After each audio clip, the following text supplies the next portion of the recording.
Vale, pues bueno, siguiendo con la presentación que ha hecho Sandra, ¿vale? Yo soy Gabriel Fabián, ¿vale? Yo soy graduado en Ingeniería Informática, él en Electrónica y Mecánica, entre otras cosas, ¿vale? Ambos trabajamos haciendo modelos de inteligencia artificial, productivizándolos, etcétera, etcétera, en cualquier tipo de solución, de visión por computador, de NLP, modelos clásicos, ¿vale? Bueno, él tiene más experiencia que yo, ¿vale? Que ahí lo indicamos.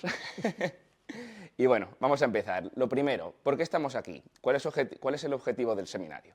Vale, el principal objetivo que ponemos allí, ¿vale? Queremos que comprendáis cómo influye, cómo está impactando la inteligencia artificial en la industria, ¿vale? Y concretamente, en este caso, en un banco, ¿vale? ¿Cómo se está construyendo y usando la inteligencia artificial en las empresas? Esto es importante porque difiere bastante del ámbito académico del industrial en cómo se tienen que construir todo este tipo de cosas. Luego, no todo es tan bonito como parece. Además, ahora más con la generativa, que todo parece que tú preguntas y todo funciona, pues no es así. Tenemos limitaciones y queremos que las conozcáis. Desarrollamos diferentes tipos de proyectos, ya que, bueno, pues eso, la IA nos ayuda a resolver problemas de diferente naturaleza, ¿vale? No tienen por qué ser todos de NLP o de Computer Vision, que ahora que os veo con los robots parece que está todo muy ligado, ¿vale? Pero todos ellos, como ponemos ahí en el quinto aspecto, tienen muchos puntos comunes y todos ellos son muy importantes. Diría que son los más importantes, todos los aspectos comunes a todos los modelos. Y bueno, también para finalizar, queremos un poco contaros qué habilidades y herramientas son las que hemos detectado nosotros que os van a ayudar en vuestra carrera profesional, ¿vale? Entonces, bueno, por meternos en harina, este es un poco el índice que hemos preparado. Los 3 primeros puntos son 3 casos de uso, como ha dicho Sandra, que os vamos a contar, que estamos desarrollando actualmente en Caixa, ¿vale? Bueno, el primero Document AI, asistente de tarjetas y una solución de transcripción. Luego, más allá de los modelos, aquí os vamos a contar todas aquellas cosas que desde nuestro punto de vista es aún más importante que dar al botón de entrenar el modelo, ¿vale? El ciclo de vida de todos los proyectos, que seguro que todos os han contado de forma teórica cuál es el ciclo de vida, de entender, comprender, limpiar los datos y demás, pero nosotros queremos daros la perspectiva de cuál es el ciclo en fase de experimentación y cuál es el ciclo de vida en la fase productiva del modelo, ¿vale?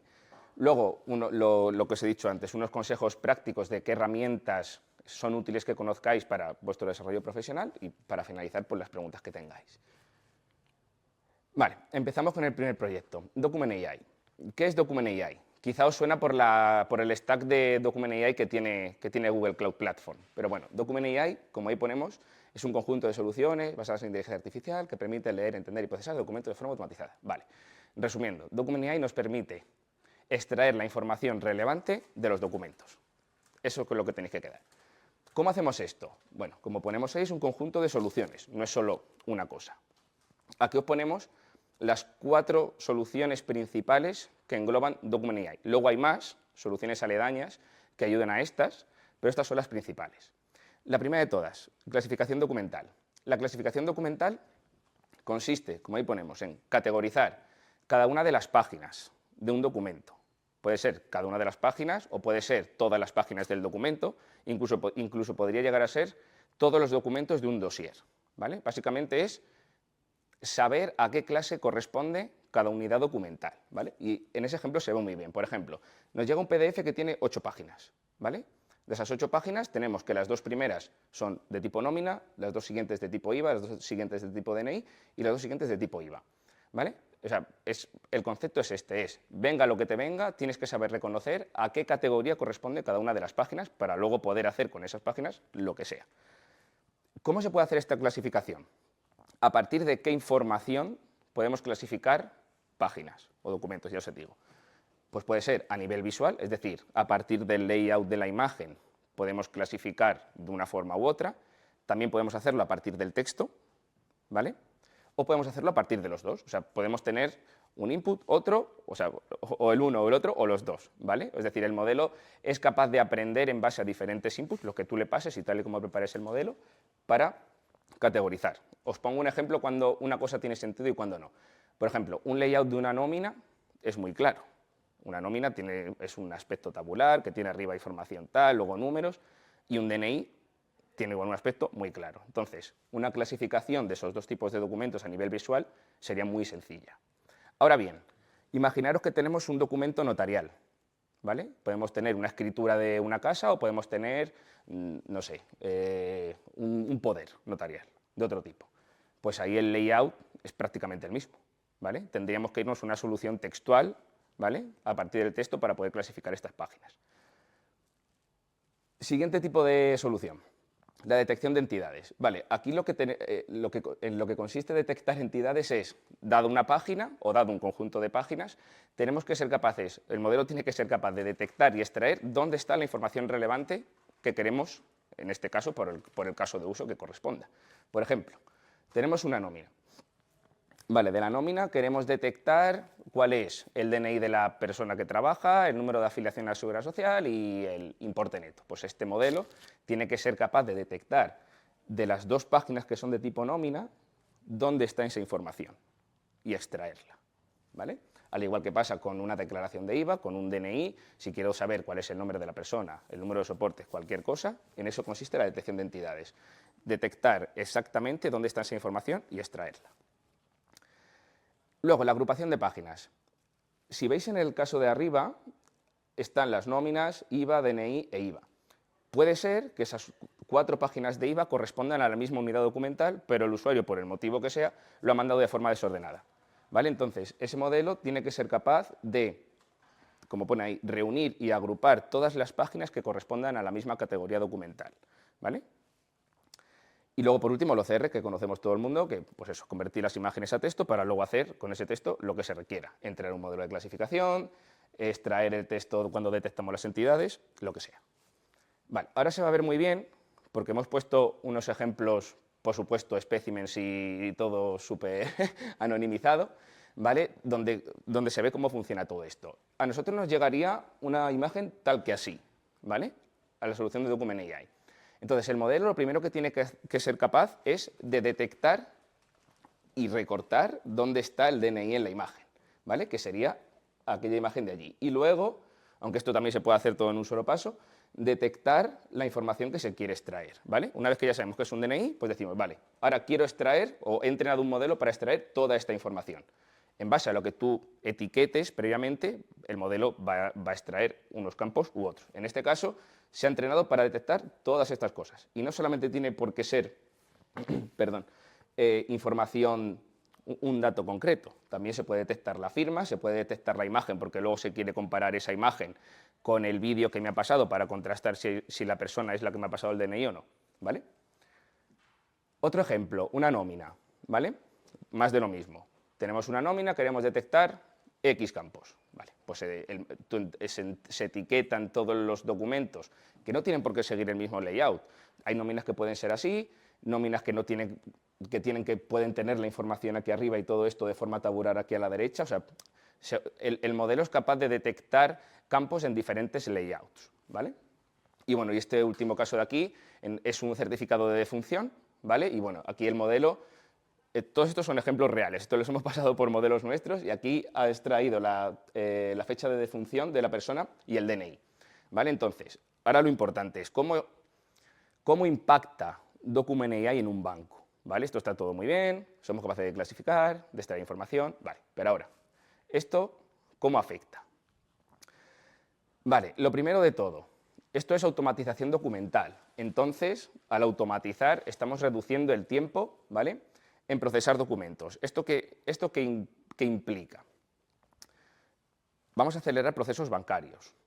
Al acelerar procesos bancarios, que a todos nos habrá pasado, vamos a reducir fricciones entre el usuario y el banco. Es decir, si yo me abro una cuenta online y no tengo que esperar 2 o 3 días a que una persona valide toda mi documentación o me digan que me falta de mandar el DNI o me falta de mandar X documento, al final esa relación va a ser mucho más estrecha. Y ya no es solamente eso, si todo lo mandamos bien, todas las validaciones de datos se van a hacer de forma automática, ¿vale? No hay que esperar, ya digo, a que haya una persona por detrás, 2 las que sean, teniendo que hacer esto. Luego, más cosas, mejora la precisión y cumplimiento regulatorio. Aquí hay 2 procesos muy conocidos en los bancos, que son el Know Your Customer y el Anti-Money Laundering. El Know Your Customer son los típicos procesos de onboarding, ¿vale? O sea, cuanto mejor conozcas a tu cliente, mejor le vas a poder ofrecer cosas mucho más de forma más personalizada, ¿vale? Y luego el anti-money laundering es todo aquello, todas las soluciones que tienen que ver con el fraude, ¿vale? Más cosas, ahorro de costes operativos. En ahorro de costes operativos nos referimos a que vamos a reducir la intervención humana en todos estos procesos. O sea, no tiene sentido que tengamos personas haciendo trabajo repetitivo cuando podemos estar utilizando, por así decirlo, las capacidades de esa gente que conocen el negocio mejor que nadie en idear soluciones para mejorarlas, ¿vale? Y entonces, pues ahí viene esa parte de ahorro de costes operativos. Mejor experiencia del cliente, que esto es lo que os contaba antes, con todo el tema de la agilización de operaciones bancarias. Y luego también la trazabilidad y la auditoría. Nosotros en los bancos tenemos bastantes regulaciones a nivel de Europa y a nivel de España, con el Banco de España, el Banco Central Europeo. Y con todo esto, pues al final vamos a tener los datos muy bien trazados, muy bien organizados, y va a ser muy fácil responder a una auditoría que tenemos unas cuantas, ¿vale? Estos números son muy importantes porque, claro, todo esto se ve aún magnificado cuando nos damos cuenta de las volumetrías de datos que estamos manejando. Caixa es el primer dato de aquí, para que os hagáis la idea. Bueno, cuenta con la mayor red de clientes de España, vale. Son 14 millones de personas las que utilizan Caixa como el banco principal, es decir, 1 de cada 4 españoles. Anoche estuve haciendo yo una cuenta rápida, si ponemos a 20 personas a leer 14 millones de DNIs, tardando más o menos un minuto por cada uno de los DNIs, estaríamos tardando más de 1 año y medio en leerlos todos. Y ahora, si os digo que nosotros estamos tardando alrededor de 5 segundos en leer cada uno, pues ahí se ve, ya digo, magnificada la solución de Document AI en estos procesos documentales. Los siguientes números, la red de Caixa. Caixa cuenta con 5.000 oficinas y 9.500 cajeros. Imaginaros en 9.500 cajeros la cantidad de multas de tráfico que se pagan, la cantidad de cheques que se están ingresando. Todo eso pasa por la solución de Document AI para que sea digitalizado y procesado en bases de datos. Bueno, y luego el último número como curiosidad, que Caixa es el 10º banco en la zona euro con mayor capitalización bursátil, o sea que es el 10º que tiene las acciones con mayor valor. Entonces, bueno, con esto queremos que se entienda cómo Document AI nos ayuda en términos ya no solamente de tiempos de procesamiento, de dinero que nos estamos ahorrando, sino también de la satisfacción que tiene el cliente con todos los procesos bajo los que está inmerso Document AI. El siguiente proyecto, muy interesante igual, asistente de tarjetas. Aquí teníamos un problema muy grande. Caixa, en la antigua aplicación, que ahora la están cambiando, tenía un funnel de tarjetas, un funnel de contratación de tarjetas, un poco como el que viene ahí arriba, que se ve un poco borroso. Me da igual que se vea borroso porque lo único que queremos que se entienda es la cantidad de pantallas por las que habíamos que pasar para contratar una tarjeta. ¿Qué pasaba? Se hicieron unas auditorías de cómo estaba funcionando todo este sistema y se detectaron las siguientes razones por las que se estaba produciendo esta fuga de clientes. Lo primero, información poco clara y confusa. O sea, no tiene sentido que nos llegue una pantalla así donde tienes un PDF de 20 páginas. Nadie se lo ve. Documentos y texto difíciles de leer y procesar, lo mismo. El tercero a mí me mató. Pasos que generan desconcierto sin opción a preguntar. O sea, eran pasos que tenían, como pone también abajo, no, aquí, perdón, gates no voluntarias que directamente te decían, cuando llegabas a lo mejor al sexto o al séptimo, vete a la oficina que no puedo continuar. La gente no va a la oficina. ¿Vale? Entonces, bueno, aquí números donde también se ejemplifica lo malo que era este funnel de contratación de tarjetas. Llegaron a medir 1 millón de visitas a la primera pantalla, ¿vale? Que esos son 9.500 usuarios, más o menos. De ese millón de visitas, solamente hubo 2.763 contrataciones, que eso se traduce en un 97% de abandono. Eso, pues imaginaros, de nuevo, volviendo a los números que os he contado antes, cuando hay tantos clientes, la cantidad de dinero que se está perdiendo ahí, ¿vale? No solamente es que no abandonase el 97%, es que el 94% abandonaban en las 2 primeras pantallas. O sea, no les daba tiempo ni a avanzar cuando ya estaban abandonando. Entonces, ¿qué se propone para solucionar esto? Un sistema de agentes. Bueno, ahora están súper de moda, ya los habrán contado, los sistemas de agentes, todo el mundo habla de los sistemas de agentes, ¿qué es un agente? Vale. Un sistema de agentes no son más que agentes que interactúan unos con otros y también interactúan cada uno de ellos con el mundo, ¿vale? Con el resto de universo. ¿Cómo montamos esta solución? O sea, aquí lo que queríamos era lógicamente, facilitar todo este funnel de contratación de tarjetas. Y se montaron dos agentes. Uno que estaba relacionado con la interfaz de usuario y otro con el Q&A, ¿vale? Con las preguntas-respuestas. El primero de ellos, el de interfaz de usuario, se encargaba de mostrar textos personalizados y de estructurar las pantallas a pintar. Es decir, en función del usuario que pinchase el funnel de contratación de tarjetas, se le mostraba unos textos u otros y se le estructuraba las pantallas de forma distinta. Por ejemplo, si yo por mi historial de transferencias no he cogido un avión en mi vida, ¿para qué te voy a recomendar a ti la Money to Travel? No la vas a querer, a menos que tú preguntes por ella.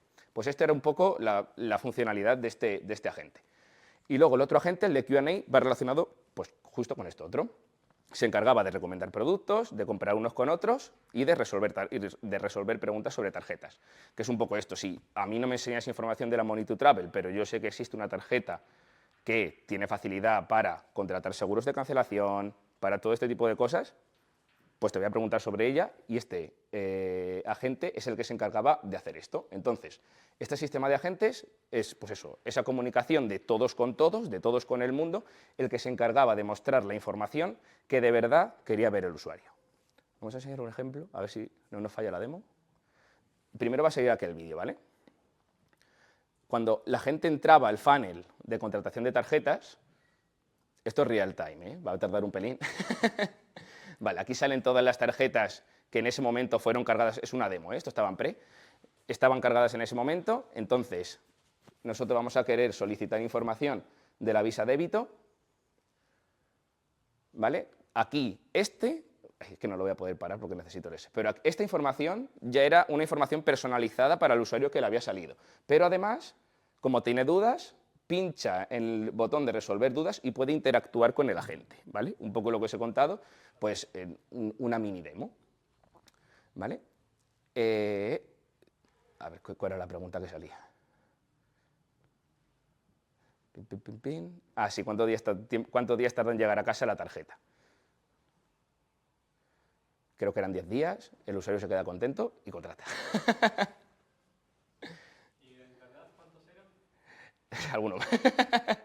Sí, pero desde el día cero posterior a la contratación, o sea, una vez finalizas el proceso de contratación, tienes acceso a la tarjeta digital.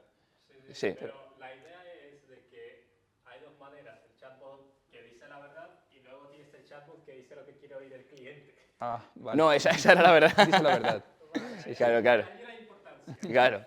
O sea, este agente está entrenado con información oficial de textos de Caixa, ¿sabes?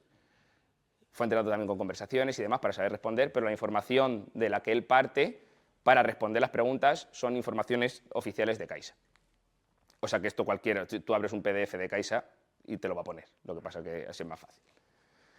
Vale, y la siguiente demo creo que era prácticamente parecida, lo que pasa que cambiamos, si no recuerdo mal, era una pantalla, porque cuando se accede al funnel de contratación de tarjetas, te sale la pantalla como que hay una IA que te va a ayudar a resolver tus preguntas, etcétera, etcétera, que esto le da esa cercanía al usuario que necesita cuando se enfrenta a un bicho de estos, ¿vale? Y luego lo demás es prácticamente igual, yo creo que no va a ser nada nuevo. Los colores no son los oficiales, bueno, igual, las tarjetas que tiene y luego pincha en la Visa débito y le va a hacer igual. Creo que eran 3 preguntas. Lo que pasa es que aquí añadimos también ya no solamente el poder preguntar de forma textual, sino que salen como 3 o 4 preguntas predefinidas para que se viera que no solamente es a nivel textual, sino que el agente va a decir, vale, lo que más se suele preguntar son estas 3 o 4 cosas, se las voy a poner para que pueda pinchar, pero luego también puede seguir escribiendo. Porque también las personas abandonan por el hecho de tener que escribir. Justo. No les gusta la interacción. A ver, a vagos siempre va a haber. Sí. Simplificar el proceso era la finalidad del asistente de tarjetas, era simplificar el proceso. Y ya está, aquí era un poco pues eso, para que se viera que, no solo, que hay placeholders que puedes pinchar y que puedes también seguir la conversación de forma textual. Y ya está. Transcripción. Whisper.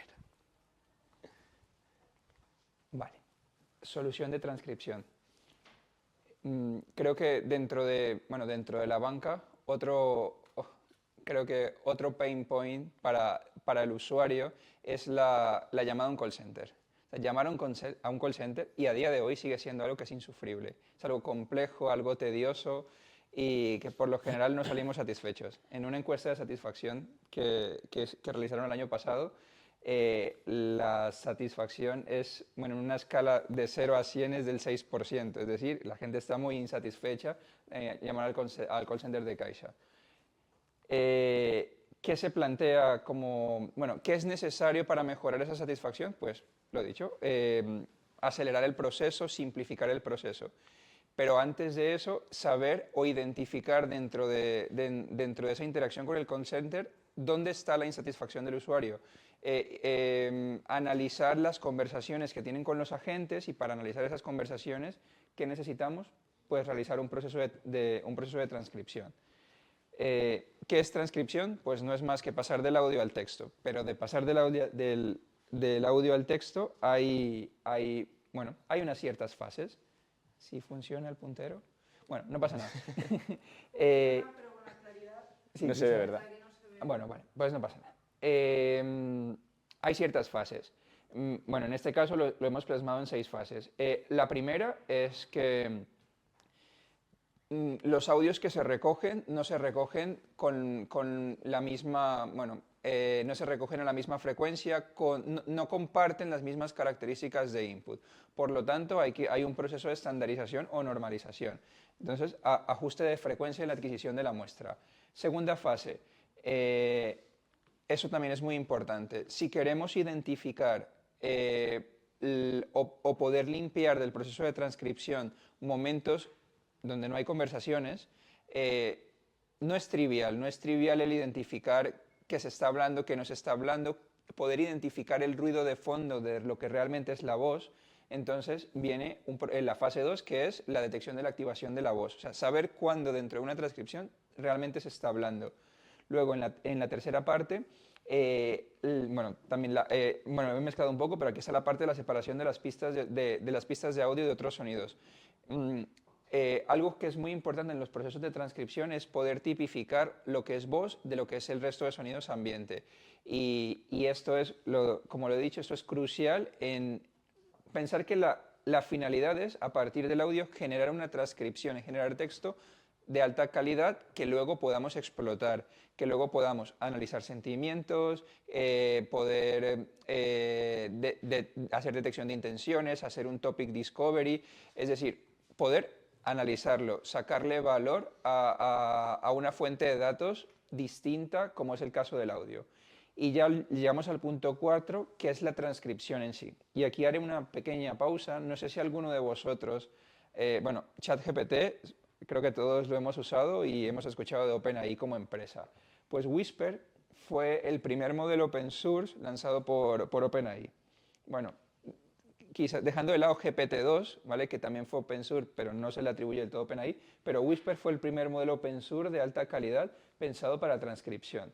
Y Whisper no es más que un encoder-decoder, ¿vale? Es un encoder de audio, un decoder de texto que se basa en una arquitectura transformer. Quizás hemos escuchado todos de los transformers, pues los transformers hacen posible Whisper. Y Whisper tiene muchas particularidades respecto a otras soluciones que le anteceden. Hay una solución muy común que a día de hoy se sigue usando como solución, no como modelo. Whisper es, aunque Whisper se dice Whisper como modelo, pero Whisper es una solución, realmente es un conjunto de modelos que hacen muchas cosas, desde detección de voces, ahora más recientemente incluye diarización, que ya lo mencionaré más adelante, pero Whisper como solución es muy completa.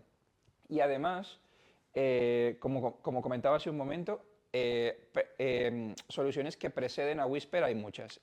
Tenemos Caldi, tenemos Wap2Vec, que son interesantes, pero carecen de aquello con lo que contaba OpenAI. 680.000 horas de audio transcrito de alta calidad, que es lo que hacen que Whisper sea posible. Como arquitectura, lo dicho, es open source y como arquitectura está liberada. Si algún día tenéis interés podéis verla. Es un encoder-decoder, no es extremadamente compleja, Sí, tiene distintos tallajes, es cierto, hay un Whisper Small, hay un Whisper Medium, un modelo base, un modelo más grande, pero como arquitectura es una arquitectura variable de distintos tallajes, pero no es sorprendente. ¿Y por qué hago tanto énfasis en esto? Porque creo que, ya lo ha mencionado Gabri, pero esto que lo llevéis como reflexión, la calidad del dato en todo lo relacionado con todo el mundo de la IA es quizás uno de los puntos más importantes. Y estas 680.000 horas de audio hicieron posible esa primera versión de Whisper y luego las posteriores iteraciones, porque, bueno, hay infinidades de iteraciones con Whisper. Está Fast Whisper, hay un Whisper que también, hay un Whisper destilado, bueno, que es una variante de Fast Whisper, en fin. Y continuando con el flujo, llegamos a la al apartado de segmentación, bueno, y ya por último el tema de la diarización. Bueno, segmentación, entiéndase por segmentación, dividir, ya tenemos el texto, ¿vale? Pero ahora queremos dividir el texto en subunidades que sean subunidades coherentes. Cuando hablo de subunidades coherentes es pensar que en un texto transcrito no tiene puntuaciones, no tiene mayúsculas, no tiene entidades identificadas que nos permitan gramaticalmente poder segmentarlo.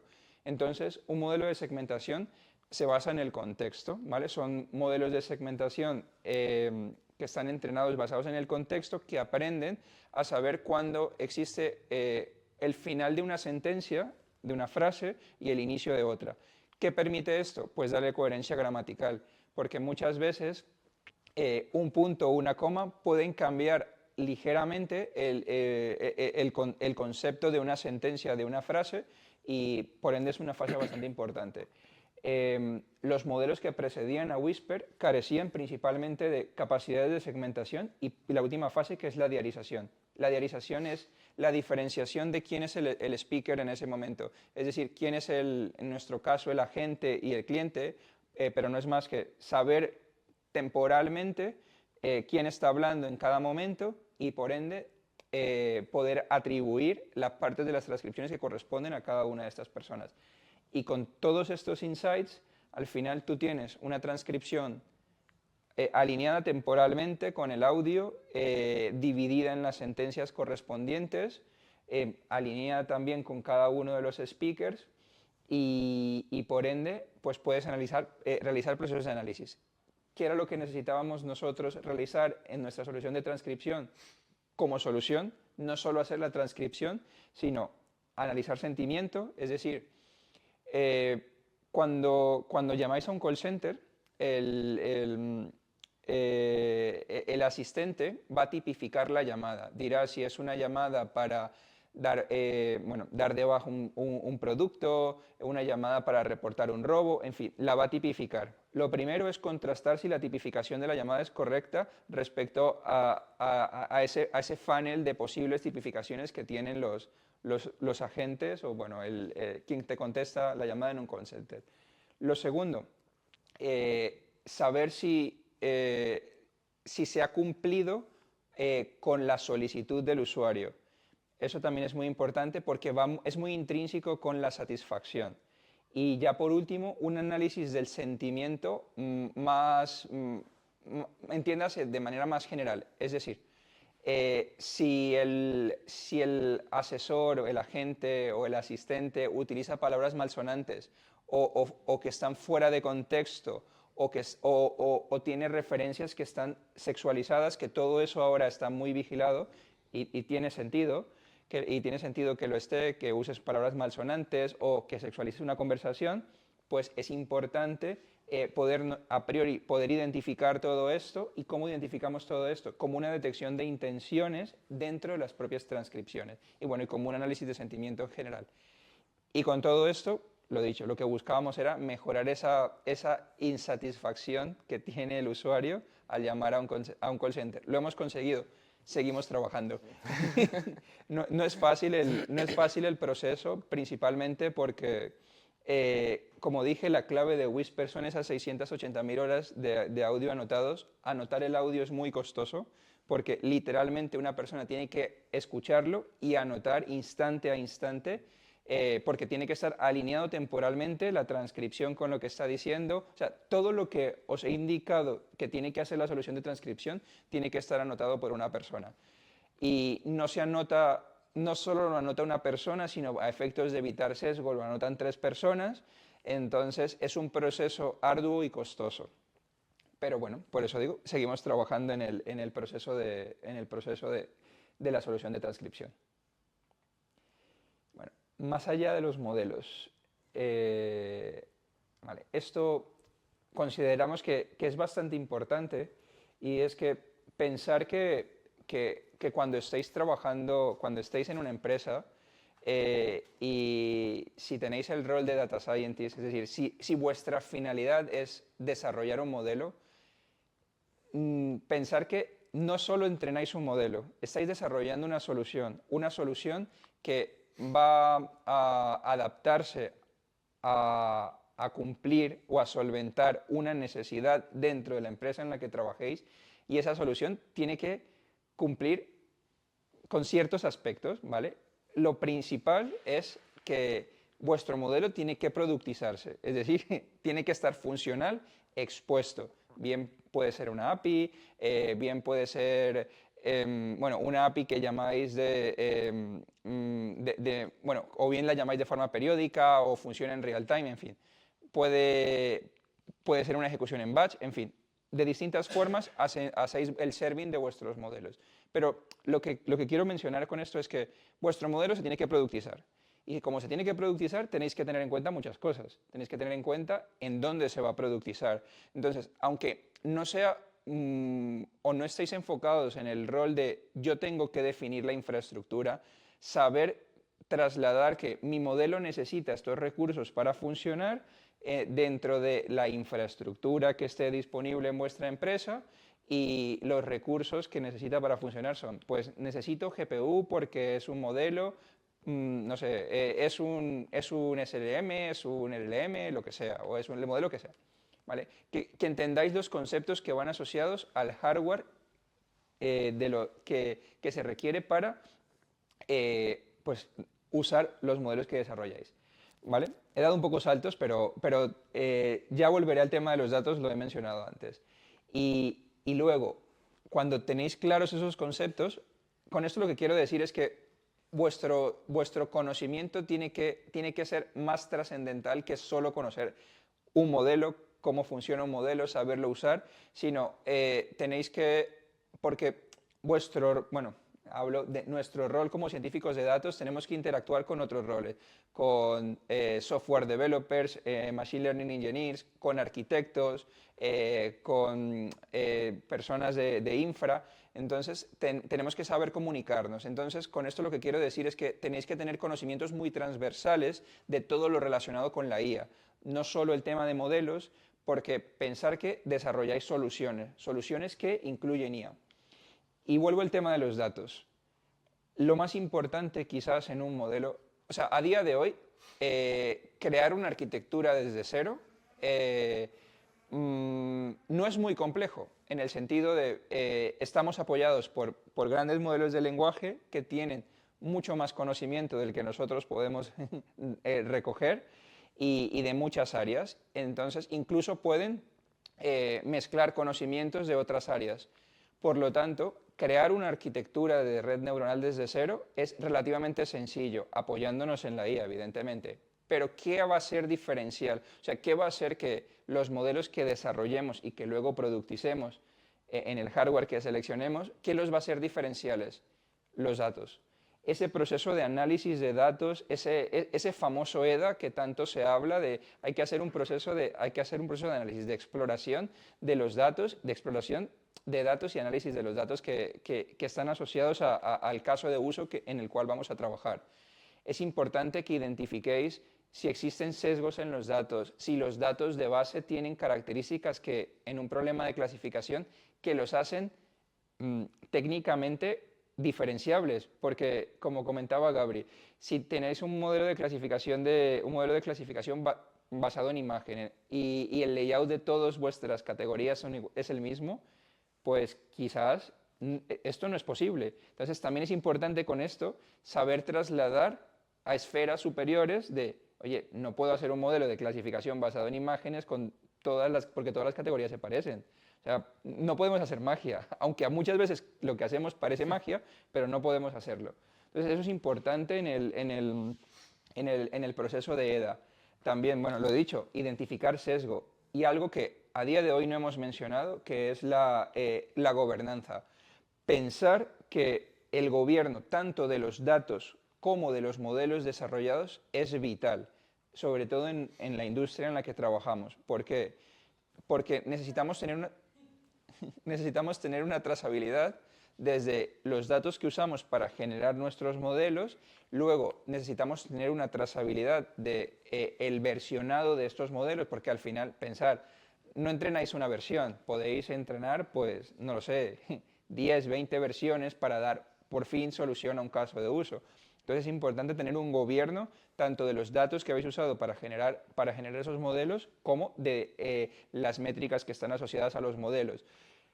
Entonces, todo el término de gobierno es muy importante. También en nuestra industria cobra aún más importancia por todo el tema de las auditorías. Cuando, bueno, puede ocurrir el caso de todo modelo o toda solución, ya no hablemos de modelos, toda solución que a día de hoy incluya inteligencia artificial y que está expuesta de cara a un usuario final, es decir, no es una solución interna que no está expuesta a un usuario final, no está exenta de ser auditada. Puede ser auditada en cualquier momento y por ende tenemos que tener todo este gobierno y toda esta trazabilidad. Y bueno, también ahora creo que es una palabra que escuchamos constantemente, todo el tema de pipelines. O sea, al final, pensar que nosotros trabajamos desarrollando soluciones y cada solución puede ser muy parecida, puede ser parecida o no. Entonces, en el caso de que sean parecidas, si tenemos en mente el concepto de factoría de modelos, porque si tengo que entrenar 20 modelos de clasificación y lo único que van a cambiar son los datos, pues solo me voy a centrar en la fase inicial. Voy a preparar muy bien los datos, voy a hacer todo el trabajo de preparación de los datos y luego, si tengo pipelines preconstruidas para realizar todo el proceso de entrenamiento, solo recogiendo mis datos, pues podéis hacer otras cosas, ¿vale? Esto es automático, se ejecutan pipelines, se entrenan modelos, ya luego cuando estén entrenados los evaluaréis vosotros y tomaréis decisiones a partir de los resultados que obtenéis. Entonces, eso también es muy importante, la creación de pipelines, porque una pipeline al final puede incluir desde todo el proceso de tratamiento de los datos y luego todo el proceso de entrenamiento y ya, bueno, nosotros creo que tenemos que trabajar en algo, entonces creo que la evaluación lo mínimo es que la hagamos para la toma de decisiones, aunque es cierto que a día de hoy apoyarse en digo apoyarse, no que la inteligencia artificial generativa tome decisiones, es importante porque, bueno, al final, a día de hoy tiene muchos sesgos, decimos muchos sesgos, pero es verdad, los datos, aunque estén curados, tendrán sesgos, o sea, son inherentes a los propios datos y por ende, pues, también en la toma de decisiones incluimos la inteligencia artificial. Luego, bueno, creo que los he mencionado, pero no he ahondado en ellos. Los grandes modelos de lenguaje. Bueno, Gabri habló de agentes, posterior a los agentes hablé de transcripción. Todos estos son modelos de lenguaje. Mayor o menor tamaño, pero son grandes modelos de lenguaje. ¿Y qué comparten todos? Bueno, todos comparten su arquitectura. Bueno, lo dije hace un momento, todos están basados en transformadores, bueno, en transformers. ¿Y qué comparten todos ellos? Grandes volúmenes de datos durante el entrenamiento. Todos comparten que gastan mucha energía y que son muy caros de entrenar. Y que sobre todo, a día de hoy estamos viviendo quizás, no sé, un punto de inflexión en la tecnología. Creo que nos sentimos afortunados. Nosotros quizás no vivimos la invención del transistor, pero sí estamos viviendo la invención de la inteligencia artificial generativa. Y yo lo pongo en el mismo nivel. O sea, esto es un punto de inflexión porque por primera vez se está poniendo la inteligencia artificial de cara al usuario. Pasó de estar toda una caja negra que está, bueno, sigue siendo una caja negra, pero una caja negra que está detrás del usuario, a lo cual es algo de nicho donde conoce el ingeniero, el matemático, lo conoce, ahora está de cara al usuario, está expuesto a todo el mundo, a personal no técnico. Y eso, esa visibilidad está haciendo que, desde mi punto de vista, para mí lo pondría al mismo nivel de la invención del transistor, como un punto de inflexión hablando de tecnología. Y bueno, y creo que eso también es muy importante. Creo que a pesar de que a día de hoy se hable tanto de grandes modelos de lenguaje, todo lo que hemos presentado hasta ahora son grandes modelos de lenguaje, la parte de Document AI, ¿no? Pero no todo es inteligencia artificial generativa.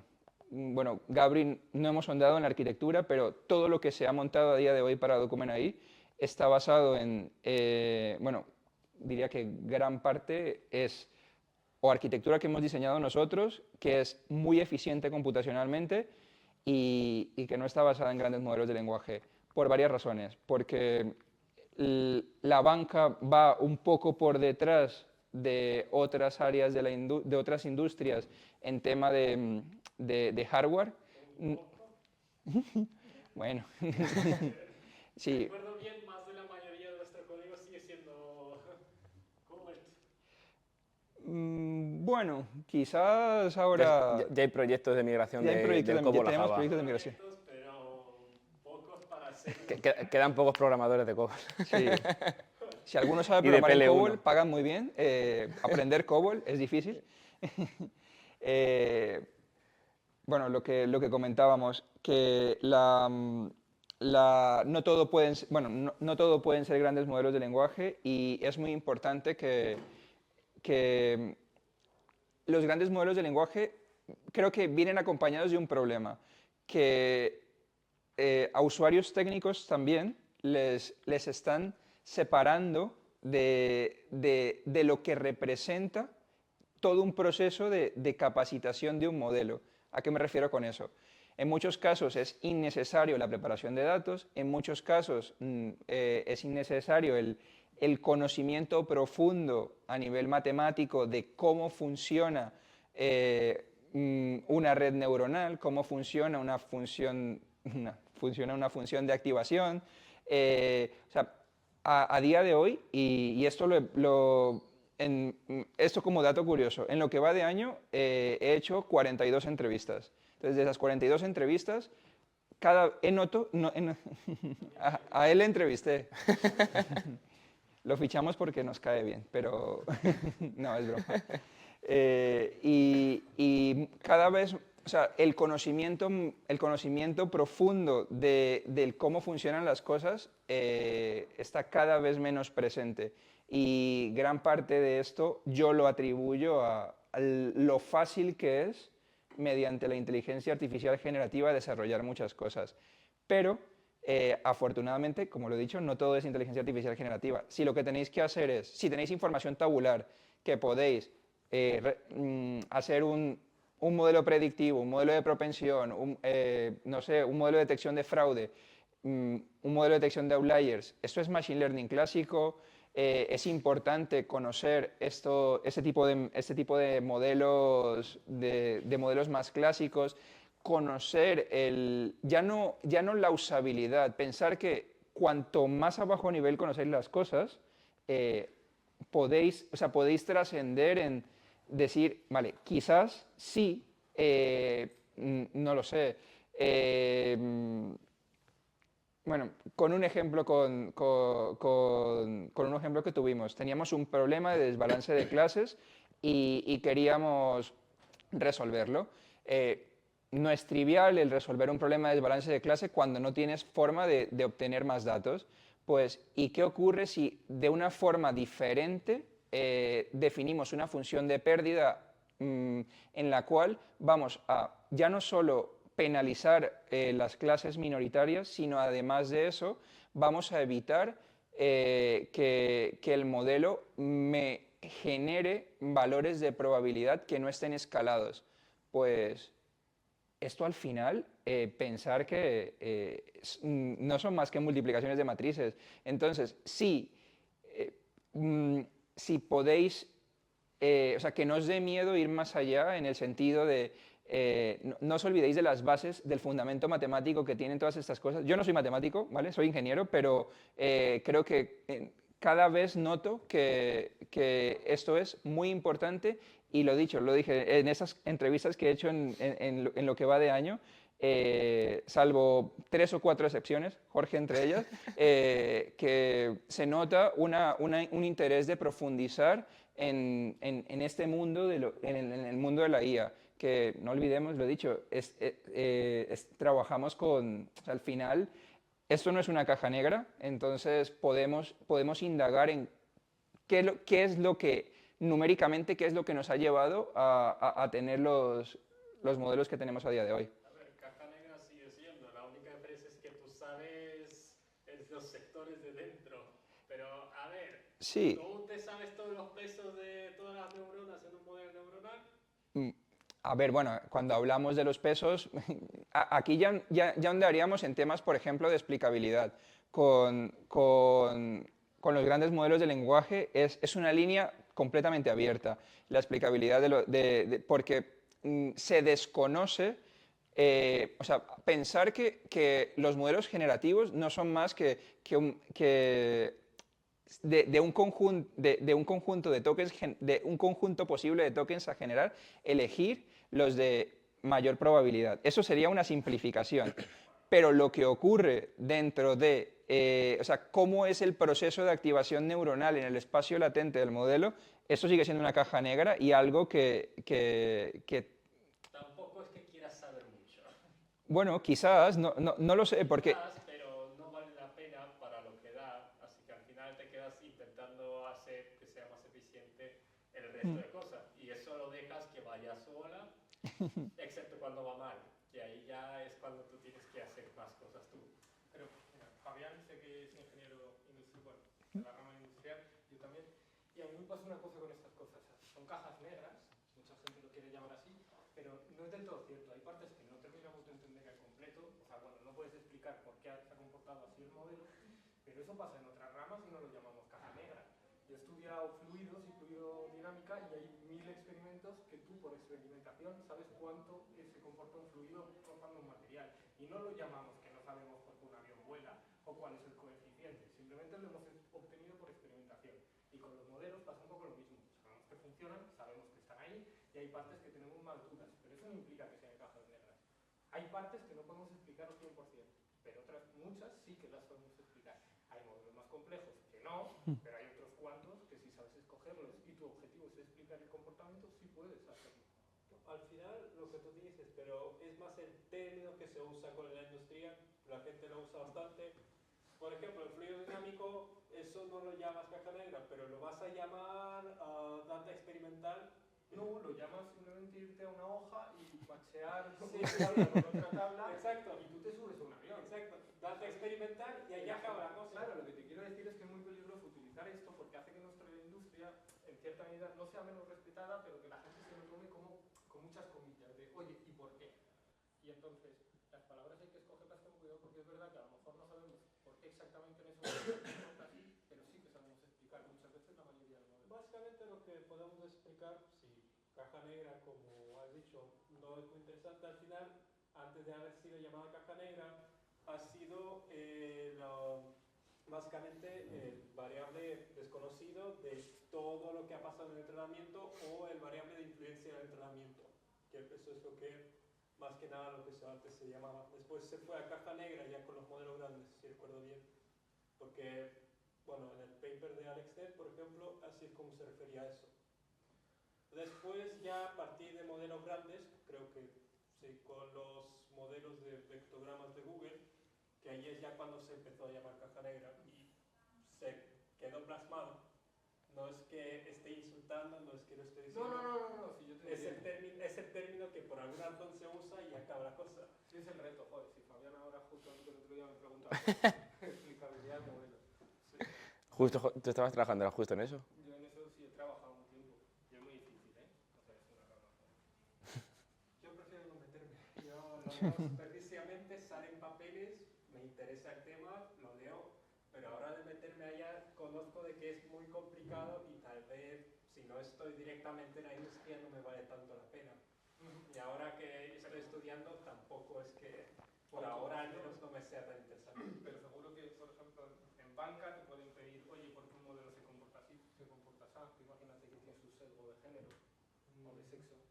Es bastante frecuente. Sí, cosas bastante frecuentes y es que al final no lo puedes atribuir a sesgos normales de gente que existen ya en la sociedad, porque al decir esto estás insultando a la gente que a la gente no le gusta y es eso que pasa bastante. Pero sí que tienes que ser capaz de explicarlo. O sea, si te llega una auditoría y te dicen que, que te han detectado un sesgo de raza, por ejemplo, y no eres capaz de explicar por qué no tienes el sesgo, el modelo no va a ir adelante nunca. Y pensar que tú no tienes acceso a los millones de datos, bueno, billones de datos que se han usado para el modelo, porque quizás dentro de lo que cabe, pensar en una identificación del sesgo dentro de los datos y que luego eso haya trascendido a un sesgo dentro del modelo sería lo más simple. Pero al no tener acceso, algo que se está haciendo ahora como investigaciones, si los sesgos están arraigados a solo ciertos pesos del modelo y es posible identificar los pesos que tienen estos sesgos, es posible apagar parte del modelo. Entonces, de una forma selectiva, a poder apagar parte del modelo permite hacer poder apagar parte del modelo permitiría ahondar en saltarnos estos posibles sesgos. ¿Esto es simple? No. pero ahí está el reto. Eso es la depuración final del modelo antes de salida, que Sí. es la que te toca, si antes te tocaba más que nada meterte, bueno, mucha gente hace limpiar los datos, arreglarlos, o ya recibirlos de la manera que los hayan arreglado, entre comillas o no, y te toca entrenarlo al final a la hora de depurarlo, siempre ha sido meterte en las entrañas, no tienes otra. Es correcto. Y bueno, Le doy. adelante. Vale, a ver, el ciclo de vida. Como os comentaba antes, que seguramente lo hayáis visto de forma teórica un montón de veces, pero aquí queremos traeros la diferencia un poco de la fase de experimentación y la fase de ejecución, bueno, la fase productiva, ¿vale? La fase de experimentación engloba todas las partes en las que tú, por así decirlo, estás probando, ¿vale? Aquí es donde tú vas a te van a llegar tus datos, bueno, te va a llegar un nuevo caso de uso, vas a tener tus datos, los vas a ver, los vas a entender, vas a seleccionar el modelo que mejor va a esos datos y vas a entrenarlos, ¿vale? Muy importante la parte de análisis de datos, que aquí engloban todas las tareas que antes comentaba Fabián. Calidad siempre es mejor que cantidad, aunque la cantidad sea necesaria, la calidad aún más, ¿vale? Cuando tú entrenas un modelo, ¿vale? Lo siguiente que vas a hacer es evaluarlo. Y aquí pueden pasar dos cosas. Que la evaluación te diga que es una castaña de modelo, tienes que volver a empezar, ¿vale? Eso, por supuesto. Y si la evaluación, va bien, vamos ya a la parte productiva, ¿vale? ¿Qué es la parte productiva? El modelo, en este punto, a mí me gusta decirlo así, va a ser de verdad, ¿vale? Esto va a ser usado, ¿vale? Entonces no puede ser cualquier cosa. O sea, yo no puedo seleccionar un modelo, o sea, hay que conocerlo siempre en todo momento el end-to-end. Yo no puedo seleccionar un modelo para unos datos, aunque a mí me parezca bien, si yo no voy a tener el hardware disponible que va a soportar ese modelo. A mí a lo mejor el cuerpo me pide utilizar GPT para entrenar lo que sea. Pero si yo voy a tener un core y un giga de RAM, ¿dónde voy con GPT? No puedo, ¿vale? Entonces, evaluamos modelo, si todo esto va bien, lo integramos con el ciclo de vida. Se despliega de las muchas maneras que hay de desplegarlo, que también Fabián lo comentaba, lo puedes desplegar en un microservicio, una API, lo puedes desplegar directamente en un dispositivo móvil, lo puedes desplegar en un montón de sitios.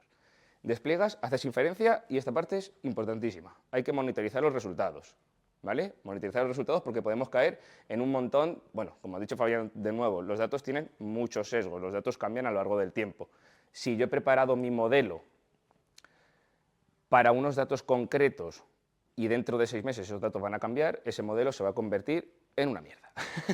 ¿Vale? Entonces hay que volver por aquí y habría que volver a empezar la experimentación, ¿vale? A menos que tengamos ciclos de reentrenamiento continuo en el que, según vayan entrando datos, se vaya reentrenando todo esto y demás, ¿vale? Que es lo que pone por aquí. Entonces, aquí lo importante con lo que tenéis que quedar es que los dos mundos prácticamente son iguales, es decir, hay que hacer las mismas cosas, pero uno es de verdad y otro es entre comillas, ¿vale?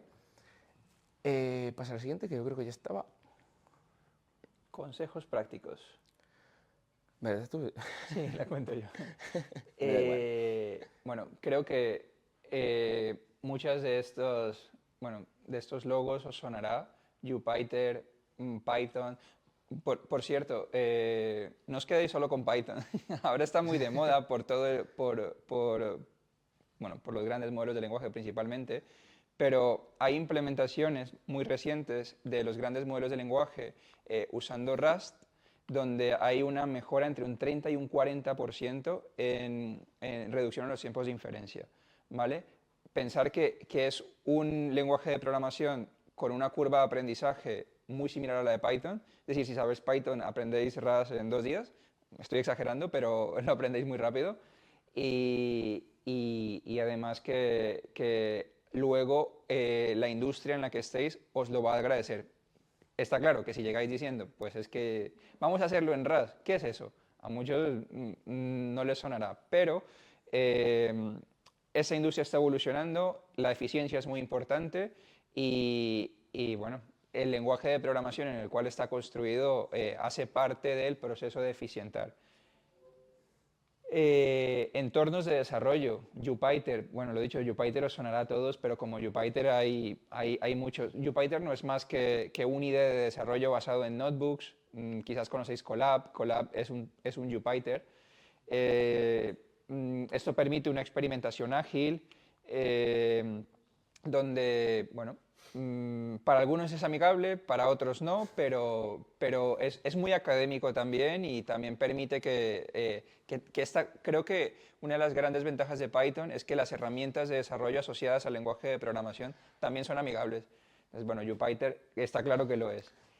Pero importante quedaros con herramienta de experimentación, ¿vale? Olvidaros de utilizar Jupyter para entornos productivos. Cuando vayamos a poner código en producción, tienen que ser scripts de Python, ¿vale? Los notebooks no se productivizan nunca. Pero sí, Que bueno, nos los hemos encontrado. tiene matices. Si, Convéncelos lo vas a encontrar. si, La con- idea es que no. Sí, Si es complicado. conocéis o habéis escuchado de Databricks, en Databricks está Sí. pensado para que desarrolléis notebooks que al final se convierten en el notebook estás plasmando todo tu script productivo. Y en Databricks tienes matices porque puedes tener R, Python y SQL en una herramienta de experimentación que trasciende a ser más allá de una herramienta de experimentación. Pero dejando de lado eso, no penséis que vais a productizar un notebook más allá de Databricks, ¿vale? Entonces, por eso lo comentamos. Control de versiones. Aprender la importancia de un control de versiones es crucial. Pensar que estáis desarrollando, habéis creado bueno, lo cuento con una anécdota. El creador de Linux desarrolló Git. ¿Y qué lo ha hecho, qué lo hizo más famoso? Lo ha hecho más famoso Git que Linux. ¿O no? Eso lo podemos coger con pinzas.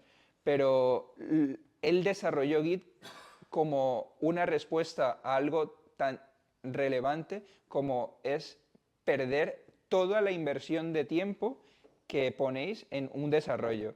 Y además de poder identificar o poder tener una trazabilidad. Creo que la trazabilidad sobre los cambios que realizáis en vuestro código es muy importante. Entonces, conocer herramientas como Git, entiéndase Git, GitLab, GitHub, Bitbucket, al final todos están basados en Git, pero es crucial para que... hay un concepto muy relacionado que se llama Git Flow, que es todo el proceso de desarrollo con una integración directa sobre Git, y esto permite dentro del proceso de desarrollo continuo seguir un flujo de trabajo que sea dinámico. Bueno, MLflow. Interesante o no interesante, aquí hay puntos de vista respecto a lo que es MLflow, si usarlo o no. Desde mi punto de vista es una herramienta que al menos en experimentación vale la pena tener. ¿Para qué sirve MLflow? Para registrar vuestros experimentos, registrar todo lo que hacéis, todos los modelos que desarrolláis, registrar métricas, registrar datos que habéis usado y ahora inclusive registrarlos y exponerlos, generar APIs a partir de modelos de una forma muy rápida y muy dinámica. Investigación, pues aquí todo es posible, o sea, desde fuentes, de distintas fuentes para encontrar papers, hasta Google Scholar o lo que sea, la investigación o sea, es crucial. Y retomo el tema de lo que hablaba de las entrevistas. Hay personas que después de llevar muchos años en la industria, dejan de leer papers. No dejéis de leer papers, que no es, o sea, no es aburrido a veces sentarse, leerlo y solo quedarse con la intriga de ¿y esto me servirá para algún caso de uso? No pasa nada que no lo llevéis a poner en práctica, pero que os familiaricéis de forma constante con nuevos conceptos y que...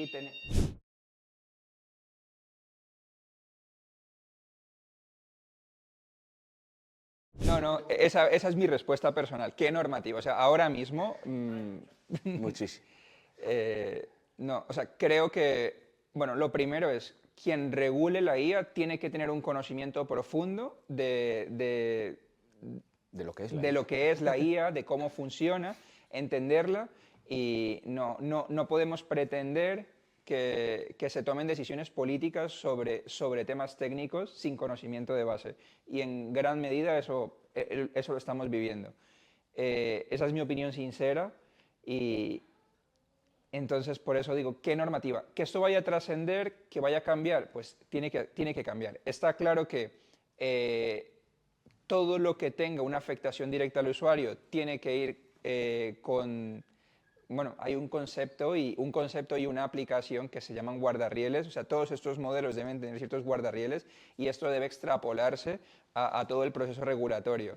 Pues, también ahora hay un tema en banca que se llama IA responsable, que la IA responsable no es más que la definición clara de todo el ciclo de vida que incluye el conocimiento del origen de los datos con los cuales se generaron estos grandes modelos de lenguaje, cosa que de parte de los partners muchas veces es posible o no, pero lo que sí es importante es que estos grandes modelos de lenguaje, cuando no están o sea, tú no los hosteas, o sea, tú no los tienes en tu propia infra, no tengan tus datos, no tengan acceso a tus datos.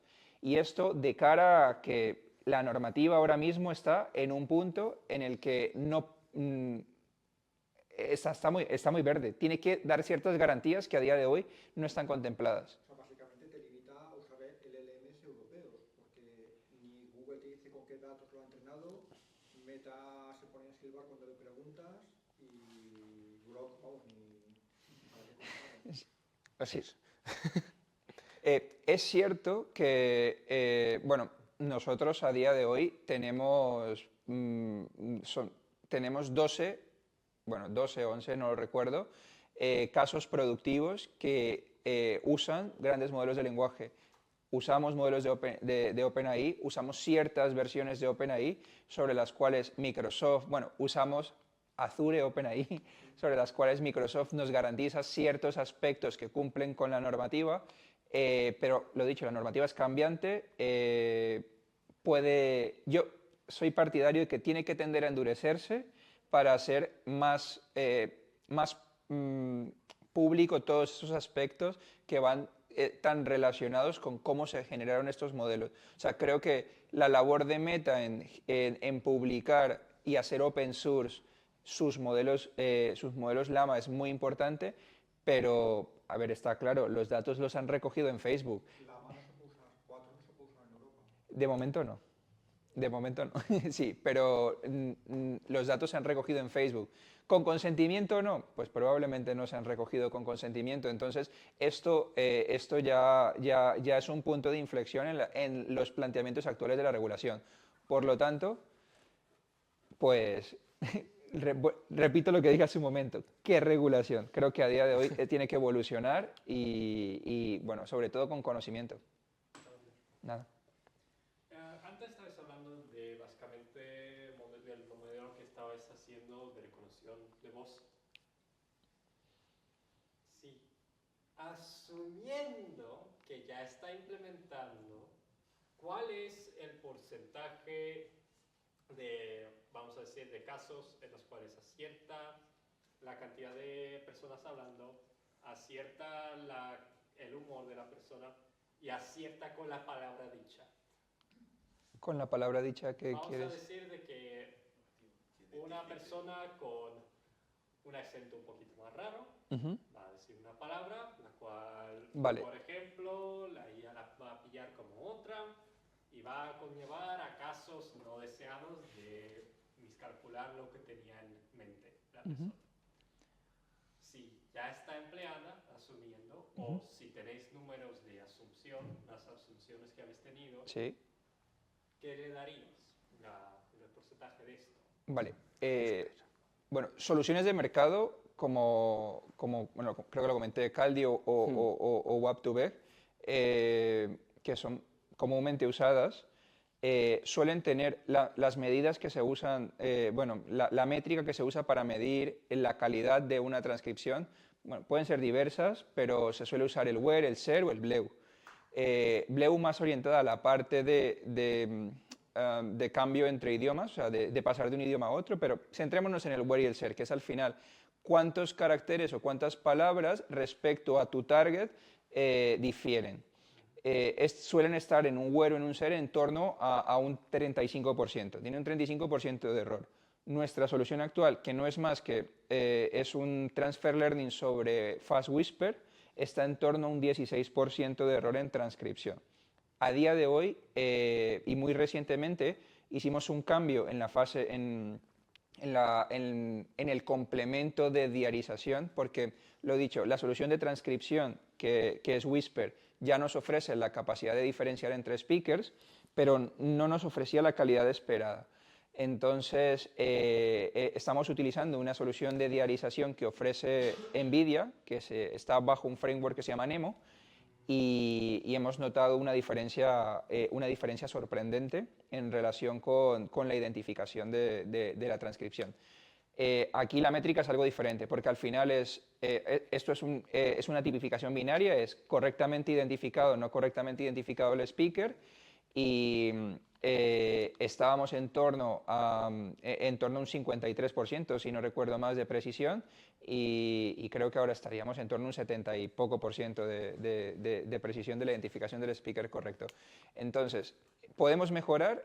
Probablemente sí, pero lo dicho, es muy costoso el proceso de curado de los datos para un modelo de transcripción. Bueno, y aparte de dato de voz, que más años que no se ha considerado blog, y ya acaba la cosa. Sí. Así que ya el factor de que ya ha crecido tanto el identificador de voz para poder usar esa data. Y además, y en términos de hardware, si no recuerdo mal, para hacer el transfer learning, creo que hicieron falta 40 GPUs. Correcto, usamos O sea, 40 T4 haceros a la idea del durante 2 semanas. Sí, bueno, a ver. el coste, ya no solo computacional, sino monetario de hacer un transfer learning de esa solución. Cosas que conozco más, que por ejemplo, uno de los mayores problemas ya en los modelos gigantescos es literalmente el tiempo de espera de que lleguen los datos a la posición, porque sí, la electricidad es rápida, pero cuando son muchos. tienes 1 kilómetro de cableado, Sí, va sí. a llegar a su tiempo. Así que hoy en día se están tirando prácticas de intentar usar otras versiones más rápidas, tal vez fibra óptica directamente en el centro de data, para acelerar este problema, porque creo que hace un año había una publicación de un ingeniero de OpenAI que dijo de que el 60% del tiempo los GPUs están esperando data en los aros grandes que tienen. Hablando del tema de fibra óptica y así muy rápido, en la nueva serie de gráficas de NVIDIA, la comunicación entre los distintos nodos de cómputo va por fibra óptica. Porque es muy importante que las latencias entre los datos, o sea, entre cómo se sirven los datos entre la VRAM y el núcleo, pues sea lo más rápido posible. Y pensar que cada vez más necesitamos que almacenen más información para poder alojar los grandes modelos de lenguaje, porque pues, son grandes de verdad. No sé si... A ver, se supone que están en los 2.000 millones de españoles, pero yo les daría como mínimo una decena de millones españoles, es decir, trillones americanos de parámetros como mínimo, porque dado lo que están dando y dado la cantidad de coste que usan para cada prompt, porque eso sí que lo tienen que publicar, tiene que ser algo como mínimo así de grande, porque si no, no tiene casi sentido. Porque mal eficientes no lo van a hacer, especialmente a una escala que están. Pero creo que eso es muy importante. Ahora mismo, si quieren escalar, es importante eficientarlos.